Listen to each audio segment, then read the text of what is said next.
Okay, so I wanted to do a different type of video today, and let me know if you guys want more of this, or when characters get fleshed out more, and we will probably do a part 2 of this eventually once he gets more backstory. But right now I feel like there is a lot to cover here for Megatron because we all know he's coming either next issue or the one after in this volume, because I doubt the Civil War is going to last as long as it seems. But yes, we are going to talk about our favorite tyrannical leader and where he has been in this story, and when he first appeared. So going chronologically within the story's timeline, he first appears back in the beginning of the war when we have Starscream's origin. And we first see him here when Starscream sees his old friend Genvo get shot by Optimus Prime and his group of rabble-rousing Autobots. And you have this very sad scene between these characters, as when Genvo is bleeding out, he gives Oktar, aka Starscream, his name by telling him he was the one who screamed at the stars. But this is when we see Megatron enter, and this is his first, at least right now in the timeline, his first appearance in the story, as he recruits Oktar, who is later to be renamed Starscream. Which is so amazing, man, but that is his canonically first appearance within this story. And then we see more of it in issue 14 when we cut to a flashback moment of Megatron and Starscream with some Autobot rebels, and we have a very different look here at Megatron, as instead of insulting the enemy, he actually tips his hat to them and shows them respect, and even offers them to join them, which is weird because the Megatron I'm most familiar with is... It is a necessary war to return us to glory. The Decepticons will bring this world to order! Reroute all power to forward guns and thrusters! Full speed ahead! But sir, that's suicide! Any further objections? All to pieces! Your rage befits a Decepticon warrior!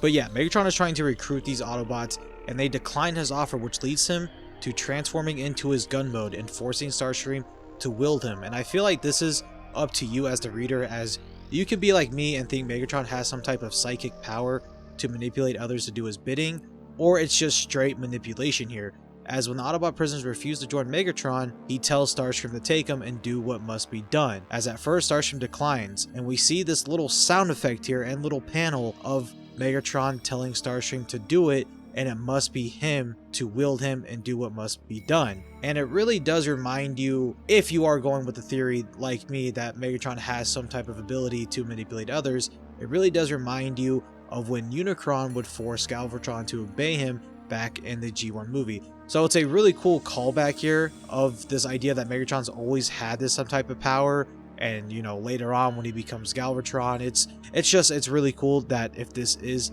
a thing. And I don't think it's too far-fetched, as I believe even in the G1 cartoon he's had some type of power before to manipulate others and had some type of device that did it. So I don't think it's too far-fetched that he has this type of ability, and we'll talk about later in this video when it comes to Megatron having other abilities that we don't really know too much about. But this whole flashback part is our first real glimpse of the character. Someone who's merciless yet honorable, as he does give the Autobots a chance, but once that opportunity is gone, it's on to the ruthless leader we know and love, but this time forcing Starscream to execute these Autobot prisoners. And even without the idea of having some actual ability of manipulation, we still see him manipulate Starscream and tell him to not apologize for what necessary to be done from now on. As in the next page, we see Starscream descending into the madness and manipulation, as Megatron has planted all of these thoughts into the Seeker's mind, showing first regret of killing Autobots, then to enjoying it, and then becoming more and more of a sadist over time. And we do have this wonderful line of Megatron telling Starscream that he will be his executioner and shall be his hand of death. And boy oh boy, Megatron is right, and that statement really does age well, and we'll be sure to remember that part as well. But for now, as the next appearance we have from Megatron is a small one here from Transformers issue 2, as if you guys remember, this issue gave a lot of backstory with Optimus Prime's perspective. And if you guys want to watch that, I will have a whole Energon Universe playlist down a link below and like a card right here with all that. And hopefully by this time I have it all nice chronologically order for you guys to watch, or you guys could just watch the 2-hour video. But anyways, enough self-plugging. We have Optimus Prime explaining to Spike the war, and explains to Spike that Cybertronians were consumed by greed and power, and goes to say maybe it was always there, hiding since the birth of Cybertron, but to Optimus's eyes, it seemed to raise its ugly head from nowhere and was led by an extremist faction called the Decepticons. And when Spike says, "Is the leader of the Decepticons the red and gray plane?" Optimus tells him that Starscream is one of the many they have been fighting for centuries, among others, which we see Megatron's actual first appearance in terms of release date of the comics, as issue 2 was published in November of last year, and I think Cobra was issued at the beginning of this year. I could be wrong, but we see Optimus tell Spike that for 2 centuries his kind, known as Autobots, have been fighting for the old ways of peace, but the casualties were astronomical, and the numbers had dwindled so badly that they had no choice but to abandon their home and to scour the galaxy and find a new way to retake Cybertron. And he continues to say it was during their escape that the most powerful Decepticons came to extinguish the spark of his kind once and for all. And the last thing he basically remembers was when the ship had lost control and going to Earth's orbit, and as well Optimus and Megatron fighting. And if you want to see how that fight ends, well, boy oh boy, you are in for a treat, as the next appearance for our Decepticon Warlord to appear is in the Energon Universe special, and in my opinion, one of my favorite issues of the Energon Universe. But this kicks off crazy as you have the Decepticons storming the Ark like we see many times before in the Transformers mythos. And we have this amazing page here of Megatron going on the offensive, telling the Autobots he pities them and he sees their struggle, and that they fight with honor and passion. And he throws Cliffjumper to the side and gets right in front of Brawn and says, "If only your cause was just, but it is offensively naive."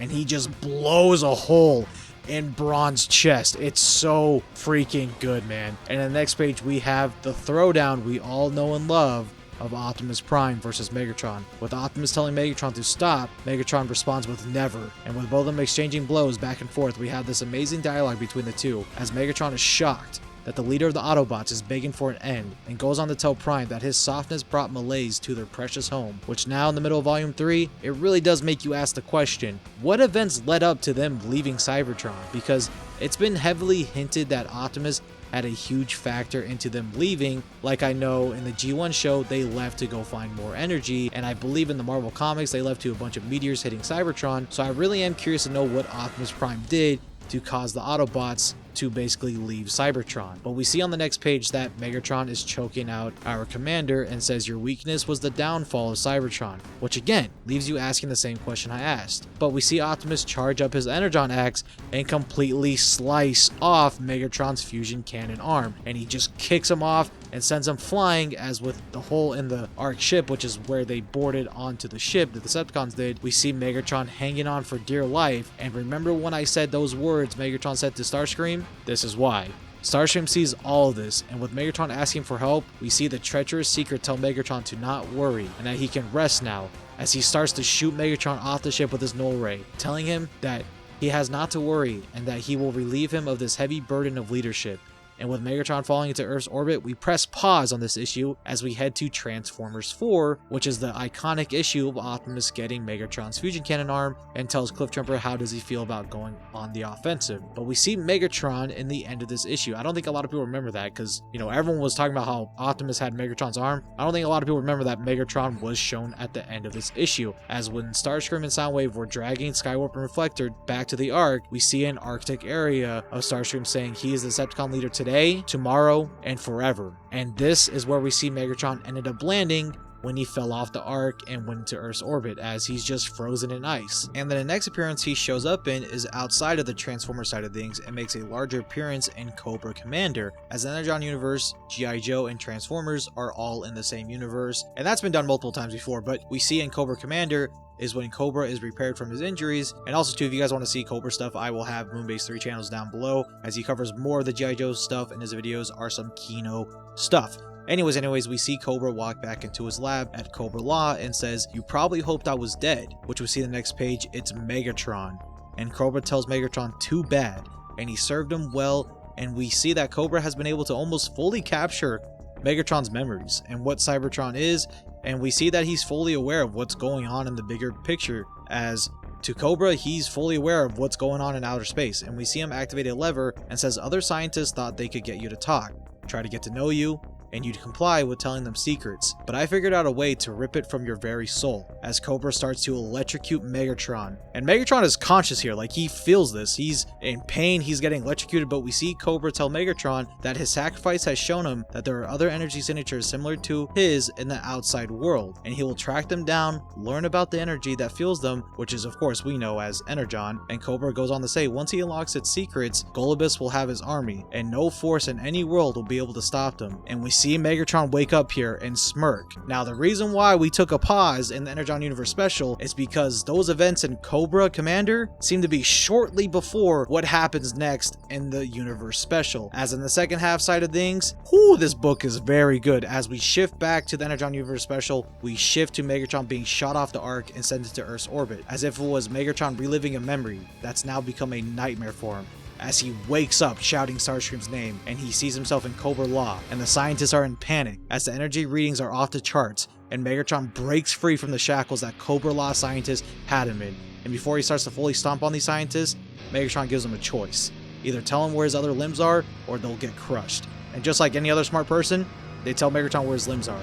And we see Megatron thank the scientists, telling them that they may live. And we see Megatron attach his arm back to his torso. And this part right here is what I mean with him having some sort of abilities we don't know about too much here, as Megatron was very easily able to reattach his arm like it was nothing. But we see Cobra Law guards and their army arrive on the scene, and we see Megatron laugh and says, "Beast, so it shall be." And he just starts charging at the Cobra Law dudes, decimating them like it's nothing. And we see the only one really that's able to put up a fight is Golobus, who's the leader of Cobra Law, and tells Megatron he is an inorganic filth, a metal abomination, and that he belongs to him. And like I have said before, and we'll say it again here in this video, you never tell Megatron that he belongs to anybody. As with Megatron starting to tweak, he charges up his Energon mace and calls Golobus a insect and asks him if he knows who he is, and just whacks Golobus with his mace, telling him, "I belong to no one." But Golobus fights back, throwing a trident at Megatron's eyes,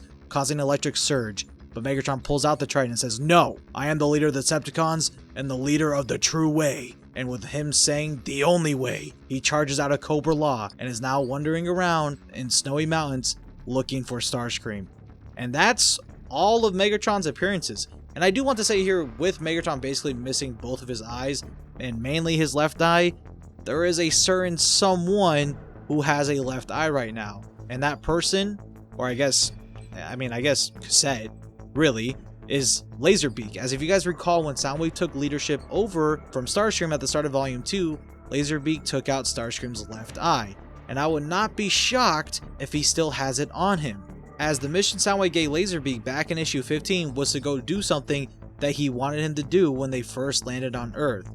And that mission is to find Megatron. So it's inevitable that Megatron will return this volume, at least the very end. I honestly think he'll make an appearance next issue in January, but that's been every appearance from Megatron in the Energon Universe.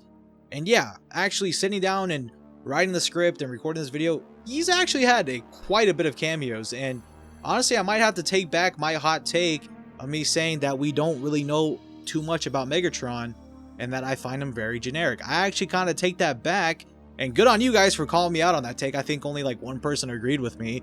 I really do like Megatron in this universe, and I do want to see more of him. But from what we've seen and how people in this story have described him, he honestly might be one of the best Megatrons we have seen. But that's been every appearance of Megatron in the Energon Universe. Someone who I wasn't really a fan of at first, but after reading, you get to see that he's actually had quite a bit of cameos and some really good build-up, as once he makes his official full-on appearance in this universe, you will definitely tell things are about to go down. Because right now, the Decepticons are a mess, the Autobots are a mess, and I think Megatron's gonna, take down Optimus and take back what's rightfully his. But I would love to know your guys' thoughts down in the comments below. Leave a like if you guys are new, and subscribe, and I will catch you guys in the next one. Later.